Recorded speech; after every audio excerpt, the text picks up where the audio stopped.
ಸ್ನೇಹಿತರೆ ನಮಸ್ಕಾರ. ಈ ವ್ಯವಸ್ಥೆ ಇದೆಯಲ್ಲ, ಈ ವ್ಯವಸ್ಥೆಗಳನ್ನು ನಾವು ಸರಿ ಮಾಡೋಕ್ಕೆ ಸಾಧ್ಯನಾ ಅಂತೇಳಿ ಕೇಳಿದ್ರೆ ಸಾಧ್ಯ. ಪ್ರತಿಯೊಂದನ್ನು ಕೂಡ ಪ್ರತಿಯೊಬ್ಬರನ್ನು ಕೂಡ ನಾವು ಸರಿ ಮಾಡಬಹುದು. ಆದರೆ ಅದಕ್ಕೆ ಸಮಯ ಬೇಕು. ನಾಳೆನೇ ಎಲ್ಲವನ್ನು ಕೂಡ ಸರಿ ಮಾಡ್ತೀನಿ, ನಾಳೆನೇ ಎಲ್ಲವೂ ಕೂಡ ಸರಿ ಹೋಗುತ್ತೆ ಅಂತೇಳಿ ಹೇಳಕ್ಕೆ ಸಾಧ್ಯ ಇಲ್ಲ. ಆದರೆ ಸರಿ ಮಾಡುವಂತಹ ಛಲ ಇದ್ದರೆ, ಸರಿ ಮಾಡಬೇಕು ಅನ್ನುವಂತಹ ಒಂದು ಅಚಲವಾದಂಥ ನಂಬಿಕೆ ಇದ್ದರೆ, ಜೊತೆಗೆ ಸರಿ ಮಾಡಬೇಕು ಅನ್ನುವಂಥ ಇಚ್ಛಾಶಕ್ತಿ ಇದ್ದರೆ ಅದನ್ನು ಸರಿ ಮಾಡಬಹುದು. ಅದು ಎಂತಹದ್ದೇ ರಾಜ್ಯ ಆಗಿರ್ಬೋದು, ಆ ರಾಜ್ಯವನ್ನು ಹಂತ ಹಂತವಾಗಿ ಬದಲು ಮಾಡ್ಬೋದು. ಈಗ ಉತ್ತರ ಪ್ರದೇಶವನ್ನೇ ತೆಗೆದುಕೊಳ್ಳಿ. ಉತ್ತರ ಪ್ರದೇಶವನ್ನು ಒಂದು ಕಾಲದಲ್ಲಿ ರೌಡಿ ರಾಜ್ಯ, ಗುಂಡ ರಾಜ್ಯ, ಕಳ್ಳರ ರಾಜ್ಯ, ಸುಳ್ಳ ರಾಜ್ಯ, ಈ ರೀತಿ ಬೇರೆ ಬೇರೆ ಪದಗಳಲ್ಲಿ ಕರಿತಾಯಿದ್ರು. ಜೊತೆಗೆ ಅಲ್ಲಿ ಒಂಟಿ ಮಹಿಳೆಯರು ಬದುಕೋದೇ ಕಷ್ಟ ಅಂತಲೂ ಕೂಡ ಹೇಳ್ತಾಯಿದ್ರು. ಇಂತಹ ಪರಿಸ್ಥಿತಿಯಲ್ಲಿ ಆದರೂ ಕೂಡ ಈಗ ಯೋಗಿ ಆದಿತ್ಯನಾಥ್ 2ನೇ ಬಾರಿ CM ಆದರೂ ಕೂಡ ಇನ್ನೂ ಕೂಡ ಇಂತಹದ್ದೇ ಸ್ಥಿತಿಯಲ್ಲಿ ಮುಂದುವರೆದಿದೆಯಾ ಅನ್ನುವಂಥ ಅನುಮಾನ ಇದೆ. ಜೊತೆಗೆ ಎಂತಹದ್ದೇ ಕಠಿಣ ಶಿಕ್ಷೆಯನ್ನು ಕೊಟ್ಟರೂ ಕೂಡ ಈ ಕಡು ಕ್ರೂರಿಗಳು ಇನ್ನೂ ಕೂಡ ಬಗ್ಲಿಲ್ಲ, ಇನ್ನೂ ಕೂಡ ತಮ್ಮ ಅಸಲಿ ಆಟವನ್ನು ಬಿಟ್ಟಿಲ್ಲ ಅನ್ನುವಂಥ ಸತ್ಯವೂ ಕೂಡ ಗೊತ್ತಾಗ್ತಿದೆ. ಈಗ ಮೊನ್ನೆ ಮತ್ತೆ ಇಂತಹದ್ದೇ ಒಂದು ಕೆಲಸವನ್ನು ಯೋಗಿ ಆದಿತ್ಯನಾಥ್ ಅವರು ಮಾಡಿದ್ದಾರೆ. ಒಬ್ಬ ಅಬಲೆಯ ಮೇಲೆ 19 ವರ್ಷದ ಹುಡುಗಿಯ ಮೇಲೆ ಮೃಗದ ರೀತಿಯಲ್ಲಿ ಎರಗಿದ್ದಂತಹ ಪರಮ ಪಾಪಿಯ ಮನೆಯನ್ನು ನೆಲಸಮ ಮಾಡೋದ್ರ ಮೂಲಕ ನೀನು ಮಾಡಿದಂಥ ಶಿಕ್ಷೆಗೆ ಎಂತಹ ಶಿಕ್ಷೆಯನ್ನು ನಾವು ಕೊಡ್ತೇವೆ ನೋಡು ಅನ್ನುವಂಥ ಸಂದೇಶವನ್ನು ಕೊಟ್ಟಿದ್ದಾರೆ. ಅದ್ರ ಜೊತೆಗೆ ಕೇವಲ ಆತನನ್ನು ಜೈಲಿಗೆ ಅಟ್ಟೋದು ಮಾತ್ರವಲ್ಲದೆ ಇಡೀ ಮನೆಯವರು ಆತನನ್ನು ಹೆತ್ತಂಥ ತಪ್ಪಿಗೆ, ಆತನನ್ನು ಸಾಕಿ ಬೆಳೆಸಿದಂಥ ತಪ್ಪಿಗೆ ಬೀದಿಗೆ ಬರುವಂಥ ಕಠಿಣಾತಿ ಕಠಿಣ ಶಿಕ್ಷೆಯನ್ನು ಕೊಟ್ಟಿದ್ದಾರೆ. ಈ ಮೂಲಕ ಬೇರೆ ಬೇರೆ ರಾಜ್ಯಗಳಲ್ಲೂ ಕೂಡ ಯಾಕಿದು ಸಾಧ್ಯವಿಲ್ಲ ಅನ್ನುವಂಥ ಚರ್ಚೆಯನ್ನು ಮತ್ತೆ ಹುಟ್ಟು ಹಾಕಿದ್ದಾರೆ.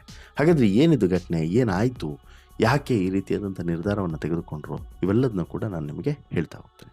ಸ್ನೇಹಿತರೆ, ಒಂದು ಘಟನೆ ನಡೆಯುತ್ತೆ. ಆ ಘಟನೆ ಏನು ಅಂತ ಹೇಳಿದ್ರೆ ಉತ್ತರ ಪ್ರದೇಶವನ್ನೇ ಬೆಚ್ಚಿ ಬೀಳಿಸುವಂಥ ಘಟನೆ. ನಿಮಗೆ ನೆನಪಿರ್ಬೋದು, ಒಂದಷ್ಟು ದಿನಗಳ ಹಿಂದೆ ಒಂದು ಸ್ಫೋಟಕ ಸುದ್ದಿ ಕೇಳಿ ಬಂದಿತ್ತು. ಅದೇನು ಅಂತ ಹೇಳಿದ್ರೆ 19 ವರ್ಷದ ಯುವತಿಯನ್ನು ತಮ್ಮ ತೃಷೆಗೆ ಬಳಸಿಕೊಂಡಂತಹ ಒಬ್ಬ ಯುವಕ ನಂತರ ಇಟ್ಟಿಗೆಯಿಂದ ಹೊಡೆದು ಆಕೆಯನ್ನು ಸಂಪೂರ್ಣವಾಗಿ ಮುಗಿಸಿಬಿಟ್ಟಿರ್ತಾನೆ, ಮುಕ್ಕಿ ತಿಂದಿರ್ತಾನೆ ಅನ್ನೋದು. ಆತನ ವಿರುದ್ಧ ನಂತರ ಯಾವ ರೀತಿಯಾದಂಥ ಕ್ರಮವನ್ನು ತೆಗೆದುಕೊಂಡ್ರು ಅನ್ನೋದು ಕೂಡ ಬಹುಶಃ ನಿಮಗೆ ಗೊತ್ತಿರಲಿಕ್ಕಿಲ್ಲ. ಈಗ ಘಟನೆ ಹಿನ್ನೆಲೆಯನ್ನು ಹೇಳೋದಾದರೆ, ಇತ್ತೀಚೆಗೆ ಒಂದು ಘಟನೆ ನಡೆಯುತ್ತೆ. ಉತ್ತರ ಪ್ರದೇಶದ ಫತೇಪುರ್ ಅನ್ನುವಂಥ ಒಂದು ಪ್ರದೇಶ. ಇಲ್ಲಿ ಒಬ್ಬ ಸಿಕಂದರ್ ಖಾನ್ ಅಥವಾ ಸೋನು ಅನ್ನುವಂಥ ಈತನ ಹೆಸರು. ಈತ ಒಂದು ನೀಚಾತಿ ನೀಚ ಕೃತ್ಯವನ್ನು ಮಾಡಿರ್ತಾನೆ. ಜೂನ್ 19ನೇ ತಾರೀಕು ಸಂಬಂಧಿಗಳ ಮದುವೆಗೆ ಹೋಗಿದ್ದಂತಹ ಯುವತಿಯೊಬ್ಬಳು ಮದುವೆ ಮುಗಿಸ್ಕೊಂಡು ಮನೆಗೆ ಬರ್ತಾ ಇರ್ತಾಳೆ. ಆ ಸಂದರ್ಭದಲ್ಲಿ ದಾರಿ ಮಧ್ಯೆ ಈತ ಸಿಗ್ತಾನೆ. ಈ ಸೋನು ಇರ್ತಾನಲ್ಲ, ಕಿರಾತಕ ಸೋನು, ಈತ ಸಿಗ್ತಾನೆ. ಈತನಿಗೆ ಈಕೆಯನ್ನು ನೋಡಿದ ತಕ್ಷಣ ಮನಸ್ಸು ವಿಚಲಿತ ಆಗುತ್ತೆ. ಇಮ್ಮಿಡಿಯೇಟ್ಲಿ ಏನು ಮಾಡ್ತಾನೆ, ಈಕೆಯನ್ನು ಅಡ್ಡಗಟ್ಟಿ ಆಕೆಯನ್ನು ಎತ್ಕೊಂಡು ಒಂದು ನಿರ್ಜನ ಪ್ರದೇಶಕ್ಕೆ ಕರ್ಕೊಂಡು ಹೋಗ್ತಾನೆ. ಆಕೆ ಎಷ್ಟೇ ಪ್ರತಿರೋಧಿಸಿದ್ರೂ ಕೂಡ ಈತ ಕೇಳೋದಿಲ್ಲ. ಹೇಗೋ ಮಾಡಿ ಆಕೆಯನ್ನು ಎತ್ಕೊಂಡು ಕರ್ಕೊಂಡು ಹೋಗ್ತಾನೆ. ಕರ್ಕೊಂಡು ಹೋದ ಬಳಿಕ ಅಲ್ಲಿ ಈಕೆಯನ್ನು ಆತ ಬಳಸಿಕೊಳ್ತಾನೆ. ತನ್ನ ತೃಷೆಯನ್ನು ತೀರಿಸ್ಕೊಳ್ಳೋಕ್ಕೆ ಆತ ಬಳಸ್ಕೊಳ್ತಾನೆ. ತನಗೆ ಹೇಗೆ ಬೇಕೋ ಹಾಗೆಲ್ಲ ಆಕೆಯನ್ನು ಬಳಸಿಕೊಂಡು ನಂತರ ಆಕೆಯನ್ನು ಅಲ್ಲೇ ಬಿಟ್ಟು ಹೋಗೋದಿಲ್ಲ, ಜೊತೆಗೆ ಆಕೆಯನ್ನು ಬಿಡೋದು ಕೂಡ ಇಲ್ಲ. ಇನ್ನು ಈಕೆಯನ್ನು ಬಿಟ್ಟರೆ ಈಕೆ ಊರಿಗೆಲ್ಲ ಹೇಳಿಬಿಡ್ತಾಳೆ, ನನಗೆ ಉಳಿಗಾಲ ಇಲ್ಲ ಅನ್ನೋದನ್ನು ತೀರ್ಮಾನಿಸಿದಂಥ ಈತ ಅಲ್ಲೇ ಇದ್ದಂಥ ಇಟ್ಟಿಗೆಯಿಂದ ಆಕೆಯ ಮುಖವನ್ನು ಹೊಡೆದು ಜಜ್ಜಿ ಇಡುತ್ತಾರೆ. ಎಲ್ಲೋ ಚೂರು ಪಾರು ಜೀವವೂ ಕೂಡ ಇರುತ್ತೆ. ಆದರೆ ಏನು ಮಾಡ್ತೀರಾ, ನಿರ್ಜನ ಪ್ರದೇಶ, ಯಾರೂ ಕೂಡ ಈಕೆಯ ರಕ್ಷಣೆಗೆ ಬರೋದಿಲ್ಲ. ಎಷ್ಟೇ ಕಿರುಚಿದ್ರು, ಎಷ್ಟೇ ಕೂಗಿದ್ರೂ ಕೂಡ ಯಾರೂ ಕೂಡ ಬರೋದಿಲ್ಲ. ಕೊನೆಗೆ ಮಧ್ಯಾಹ್ನದಷ್ಟೊತ್ತಿಗೆ, ಇದು ಘಟನೆ ನಡೆದಿರೋದು ಬೆಳಿಗ್ಗೆ ಆದರೂ ಕೂಡ ಮಧ್ಯಾಹ್ನದಷ್ಟೊತ್ತಿಗೆ ಈ ವಿಚಾರ ಗೊತ್ತಾಗುತ್ತೆ. ನಂತರ ಈಕೆಯನ್ನು ಕರ್ಕೊಂಡೋಗಿ ಆಸ್ಪತ್ರೆಗೆ ಸೇರಿಸುವಂಥ ಪ್ರಯತ್ನವನ್ನು ಸ್ಥಳೀಯರು ಮಾಡಿದ್ರೂ ಕೂಡ ಅದು ಫಲಪ್ರದ ಆಗೋದಿಲ್ಲ. ಆಕೆ ಬದುಕುಳಿಯೋದಕ್ಕೆ ಸಾಧ್ಯ ಆಗೋದಿಲ್ಲ. ನಂತರ ಅನಿವಾರ್ಯವಾಗಿ ಆಕೆಯ ಎಲ್ಲ ಕಾರ್ಯವನ್ನು ಕೂಡ ಮುಗಿಸಿಬಿಡಬೇಕಾಗುತ್ತೆ. ಆದರೆ ಆ ಊರಿನ ಜನರ ಆಕ್ರೋಶ ಇದೆಯಲ್ಲ, ಅದು ಆಗ ಸ್ಫೋಟಗೊಳ್ಳುತ್ತೆ. ಸರ್ಕಾರದ ವಿರುದ್ಧ, ಪೊಲೀಸ್ ಇಲಾಖೆಯ ವಿರುದ್ಧ ಮತ್ತು ಆ ಕಿರಾತಕನ ವಿರುದ್ಧ ದೊಡ್ಡ ಮಟ್ಟದಲ್ಲಿ ಆಕ್ರೋಶ ಸ್ಫೋಟ ಆಗುತ್ತೆ. ನಿರಂತರವಾದಂಥ ಪ್ರತಿಭಟನೆ ನಡೆಯುತ್ತೆ. ಕಠಿಣ ಕ್ರಮಕ್ಕೆ ಆಗ್ರಹಗಳು ಶುರುವಾಗ್ತವೆ. ಜೊತೆಗೆ ಜನರ ಪ್ರತಿಭಟನೆ ಯಾವ ಹಂತಕ್ಕೆ ಹೋಗುತ್ತೆ ಅಂತ ಹೇಳಿದ್ರೆ, ಒಂದು ಹಂತದಲ್ಲಿ ಸರ್ಕಾರವೇ ಅಲರ್ಟ್ ಆಗಬೇಕಾದಂಥ ಸ್ಥಿತಿ ಬರುತ್ತೆ. ದಿಗ್ಭ್ರಮೆಗೆ ಒಳಗಾಗ್ತಾರೆ. ಎಲ್ಲರೂ ಕೂಡ ಕಠಿಣ ಶಿಕ್ಷೆಗೆ ಆಗ್ರಹಿಸ್ತಾ ಹೋಗ್ತಾರೆ. ಜೊತೆಗೆ ಇಂತಹ ಈ ನೀಚಾತಿ ನೀಚ ಕೆಲಸವನ್ನು ಮಾಡುವಂಥವ್ರಿಗೆ ಸರಿಯಾಗಿ ಪಾಠವನ್ನು ಕಲಿಸ್ಬೇಕು ಅನ್ನುವಂತಹ ಒಂದು ಆಗ್ರಹವನ್ನು ಮಾಡ್ತಾರೆ. ಆಗ ನೋಡಿ ಉತ್ತರ ಪ್ರದೇಶದ ಸರ್ಕಾರ ಮತ್ತೊಂದು ದಿಟ್ಟವಾದಂಥ ಕ್ರಮವನ್ನು ತೆಗೆದುಕೊಳ್ತಾರೆ. ಆಗ ಫೀಲ್ಡಿಗೆ ಇಳಿಯೋದೆ ಉತ್ತರ ಪ್ರದೇಶದ CM ಯೋಗಿ ಆದಿತ್ಯನಾಥ್. ಯೋಗಿ ಆದಿತ್ಯನಾಥ್ ಇಮಿಡಿಯೇಟ್ಲಿ ತನ್ನ ಅಧಿಕಾರಿಗಳ ಸಭೆಯನ್ನು ಕರೀತಾರೆ. ಏನಿದು ಘಟನೆ ಅನ್ನುವಂಥ ಮಾಹಿತಿಯನ್ನು ಪಡಿತಾರೆ. ನಂತರ ಆ ಆರೋಪಿಯನ್ನು ಅರೆಸ್ಟ್ ಮಾಡಲಿಕ್ಕೆ ಸೂಚಿಸ್ತಾರೆ. ಅಷ್ಟೊತ್ತಿಗೆ ಆತ ಅರೆಸ್ಟ್ ಆಗಿರ್ತಾನೆ ಕೂಡ. ಆತನನ್ನು ಅರೆಸ್ಟ್ ಮಾಡಿದ ನಂತರ ಆತನ ಮನೆಯ ಹಿನ್ನೆಲೆಯನ್ನು ಕಲೆಕ್ಟ್ ಮಾಡ್ತಾರೆ. ಆತ ಮನೆ ಹೇಗಿದೆ, ಆತನ ಮನೆ ಎಲ್ಲಿ ಕಟ್ಟಿದ್ದಾನೆ, ಆತನ ಮನೆ ಅಕ್ರಮವೋ ಸಕ್ರಮವೋ ಈ ಎಲ್ಲ ಮಾಹಿತಿಯನ್ನು ಕಲೆಕ್ಟ್ ಮಾಡ್ತಾ ಹೋಗ್ತಾರೆ. ಮತ್ತೊಂದು ಕಡೆ ಕೋರ್ಟ್ ಕೂಡ ತನ್ನ ಕೆಲಸವನ್ನು ಶುರು ಮಾಡುತ್ತೆ. ಆತ ಈ ಕೆಲಸವನ್ನು ಆತನ ಮನೆಯ ಕೆಲಸವನ್ನು ಯಾವ ರೀತಿ ಮಾಡಿದ್ದಾನೆ ಎಲ್ಲ ಮಾಹಿತಿಯನ್ನು ಸಂಗ್ರಹಿಸಿದೆ ಅಂತ ಯೋಗಿ ಆದಿತ್ಯನಾಥ್ ನಂತರ ಒಂದು ಆದೇಶವನ್ನು ಕೊಡ್ತಾರೆ. ಮೊದಲಿಗೆ ಒಂದು ನೋಟಿಸನ್ನು ಇಶ್ಯೂ ಮಾಡಿಬಿಟ್ಟು, ನಿಮ್ಮ ಮನೆ ಕಾನೂನು ಬಾಹಿರವಾಗಿದೆ, ಅಕ್ರಮ ಮನೆ ಇದು, ನೆಲಸಮ ಮಾಡ್ತೀವಿ ಅನ್ನುವಂತಹ ಸೂಚನೆಯನ್ನು ಕೊಡಿಸ್ತಾರೆ. ನಂತರ ಒಂದು ಅರ್ಧ ಭಾಗವನ್ನು ನೆಲಸಮ ಮಾಡ್ತಾರೆ. ಅರ್ಧ ಭಾಗವನ್ನು ನೆಲಸಮ ಮಾಡಿದ ತಕ್ಷಣ ಮನೆಯವರು ಬಾಯಿ ಬಡ್ಕೊಳ್ತಾರೆ.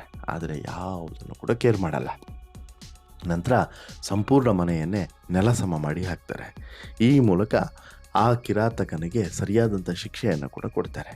ಆ ಕಿರಾತಕ ಇನ್ಯಾವತ್ತೂ ಕೂಡ ಜೀವನದಲ್ಲಿ ಈ ರೀತಿ ತಪ್ಪು ಮಾಡಬಾರ್ದು, ಇರೋದಕ್ಕೆ ಮನೆಯೇ ಇರಬಾರ್ದು, ಆ ರೀತಿಯಾದಂಥ ಕಠಿಣ ಶಿಕ್ಷೆಯನ್ನು ಇಲ್ಲಿ ಯೋಗಿ ಆದಿತ್ಯನಾಥ್ ಕೊಡ್ತಾರೆ. ಯೋಗಿ ಆದಿತ್ಯನಾಥ್ ಕೊಡುವಂಥ ಈ ಶಿಕ್ಷೆಯ ಬಗ್ಗೆ ಸಾಕಷ್ಟು ಜನರಿಗೆ ಅಪಸ್ವರ ಇದೆ. ಈಗಾಗಲೇ ಕೋರ್ಟ್ನಲ್ಲೂ ಕೂಡ ಸಾಕಷ್ಟು ಜನ ಅರ್ಜಿಯನ್ನು ಸಲ್ಲಿಸಿದ್ದಾರೆ. ಆದರೆ ಈ ರೀತಿಯಾದಂಥ ಕಿರಾತಕರು ಮತ್ತೆ ಅದೇ ಕೆಲಸವನ್ನು ಮಾಡಬಾರ್ದು ಅಂತ ಹೇಳಿದರೆ, ಇಷ್ಟು ಕಠಿಣ ಶಿಕ್ಷೆಯನ್ನು ಕೊಡದೇ ಇದ್ದರೆ ಬಹುಶಃ ಆ ಮನೆಯಲ್ಲಿ ಮತ್ತೆ ಮತ್ತೆ ಅದೇ ರೀತಿಯಾದಂಥ ತಪ್ಪುಗಳು ನಡೀತಾ ಇರ್ತವೆ. ಇಷ್ಟರವರೆಗೂ ಕೂಡ ಆತನನ್ನು ಬಿಟ್ಟಿದ್ದು ದೊಡ್ಡ ವಿಚಾರ. ಜೊತೆಗೆ ಅಂತಹದ್ದೊಂದು ಮನಸ್ಥಿತಿ ಆತನಲ್ಲಿ ಬೆಳೀತಿದೆ ಅಂತ ಹೇಳಿದಾಗಲೂ ಕೂಡ ನಾವು ಆತನನ್ನು ಸರಿ ಮಾಡದೇ ಇದ್ದರೆ ಅದು ಮನೆಯವರ ತಪ್ಪು ಕೂಡ ಆಗುತ್ತೆ. ಹೀಗಾಗಿ ಈ ಮನೆಯನ್ನು ನೆಲಸಮ ಮಾಡೋದ್ರ ಮೂಲಕ ಒಂದು ಕಠಿಣ ಮತ್ತು ಶಿಸ್ತು ಕ್ರಮವನ್ನು ತೆಗೆದುಕೊಂಡಿದ್ದಾರೆ. ಜೊತೆಗೆ ಒಂದು ಎಚ್ಚರಿಕೆ ಸಂದೇಶವನ್ನು ಕೂಡ ರವಾನಿಸಿದ್ದಾರೆ.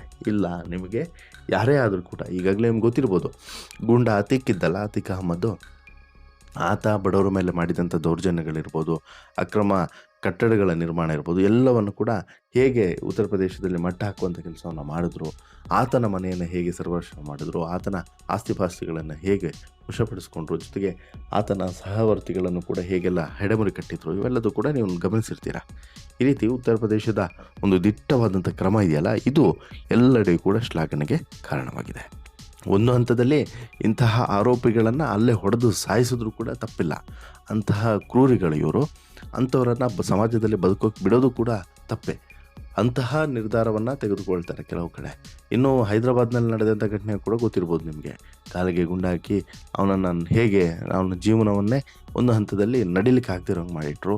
ಒಂದು ಕಡೆ ಮುಗಿಸೇ ಬಿಟ್ಟರು, ಕೆಲವೊಂದು ಕಡೆ ಮುಗಿಸೇ ಬಿಡ್ತಾರೆ ಇಂತಹ ಪರಮಪಾಪಿಗಳನ್ನು. ಜನರು ಕೂಡ ಅದೇ ಆಗ್ರಹಿಸ್ತಾರೆ, ಅಂಥವ್ರನ್ನ ಯಾಕೆ ಇಡ್ತೀರಾ, ಅಂಥವ್ರು ಕಟ್ ಮಾಡಿ ಬಿಸಾಕಿ ಅಂತಲೂ ಕೂಡ ಮಾಡ್ತಾರೆ. ಈಗ ಉತ್ತರ ಪ್ರದೇಶದಲ್ಲೇ ತೆಗೆದುಕೊಳ್ಳದಿರುವಂತಹ ಈ ರೀತಿಯ ಕಾನೂನು ಕ್ರಮಗಳು ಬೇರೆ ಬೇರೆ ರಾಜ್ಯಗಳಲ್ಲೂ ಕೂಡ ಯಾಕೆ ಆಗಲ್ಲ ಅನ್ನೋಂಥ ಪ್ರಶ್ನೆಯೂ ಕೂಡ ಇದೆ. ಅದು ಕರ್ನಾಟಕ ಇರ್ಬೋದು, ಜೊತೆಗೆ ಬೇರೆ ಬೇರೆ ಪ್ರದೇಶಗಳಲ್ಲಿ ತಮಿಳುನಾಡು, ಕೇರಳ, ಇಲ್ಲೆಲ್ಲೂ ಕೂಡ ಇದೇ ರೀತಿಯಾದಂಥ ಘಟನೆಗಳು ಮೇಲಿನ ಮೇಲೆ ನಡೀತಾ. ಆಂಧ್ರ ಪ್ರದೇಶದಲ್ಲೂ ಕೂಡ ಹಾಗೆ ಅಬಲೆಯರ ಮೇಲೆ ಈ ರೀತಿಯಾದಂಥ ದೌರ್ಜನ್ಯಗಳು ನಡೀತಾನೆ ಇರ್ತವೆ. ಕರ್ನಾಟಕದಲ್ಲೂ ಕೂಡ ಈಗ ತೀರ್ಥಹಳ್ಳಿಯಲ್ಲಿ ಆದಂಥದ್ದು ಇರ್ಬೋದು, ಮೈಸೂರಲ್ಲಿ ಆಗಿದ್ದಿರ್ಬೋದು, ಮಂಗಳೂರು ಭಾಗದಲ್ಲಿ ಆಗಿದ್ದಿರ್ಬೋದು. ಈ ರೀತಿಯಾದಂಥ ಘಟನೆಗಳು ನಡೆದಾಗ ಅಲ್ಲಿ ಕಠಿಣ ಕ್ರಮವನ್ನು ತೆಗೆದುಕೊಂಡು ಆರೋಪಿಗಳ ಮನೆಯನ್ನು ನೆಲಸಮ ಮಾಡೋದು, ಆರೋಪಿಗಳಿಗೆ ಕಠಿಣ ಶಿಕ್ಷೆ ಸಿಗುವಂತೆ ಮಾಡುವಂಥದ್ದು, ಈ ರೀತಿ ಮಾಡಿದಾಗ ಆ ತಪ್ಪುಗಳು ಕೂಡ ಕಡಿಮೆ ಆಗ್ತವೆ. ಜೊತೆಗೆ ಜನರು ಕೂಡ ಅಲರ್ಟ್ ಆಗ್ತಾರೆ. ತಮ್ಮ ಎಲ್ಲ ಒಂದು ವಿಚಾರಗಳಿಗೂ ಕೂಡ ತಮಗೆ ತಾವೇ ಬೇಲಿಯನ್ನು ಹಾಕ್ಕೊಳ್ತಾರೆ. ಆವಾಗ ಯಾವುದೇ ರೀತಿಯಾದಂತಹ ದುರಂತಗಳು ಸಂಭವಿಸೋದಿಲ್ಲ ಅನ್ನೋದು ಕೂಡ ಸತ್ಯ. ಅದೇನೇ ಇದ್ರೂ ಕೂಡ ಸ್ನೇಹಿತರೆ, ಉತ್ತರ ಪ್ರದೇಶದಲ್ಲಿ ಯೋಗಿ ಆದಿತ್ಯನಾಥ್ ತೆಗೆದುಕೊಂಡಂಥ ಈ ದಿಟ್ಟ ಕ್ರಮ ಎಲ್ಲ ರಾಜ್ಯದಲ್ಲೂ ಕೂಡ ಜಾರಿ ಆದರೆ ಎಷ್ಟು ಒಳ್ಳೆಯದು. ನಿಮಗೇನು ಅನಿಸುತ್ತೆ ದಯವಿಟ್ಟು ಕಮೆಂಟ್ ಮಾಡಿ ತಿಳಿಸಿ. ಜೊತೆಗೆ ಈ ಸ್ಟೋರಿ ಇಷ್ಟ ಆದರೆ ಲೈಕ್ ಮಾಡಿ, ಶೇರ್ ಮಾಡಿ, ಚಾನಲ್ಗೆ ಸಬ್ಸ್ಕ್ರೈಬ್ ಆಗೋದನ್ನು ಮರಿಬೇಡಿ. ಧನ್ಯವಾದ.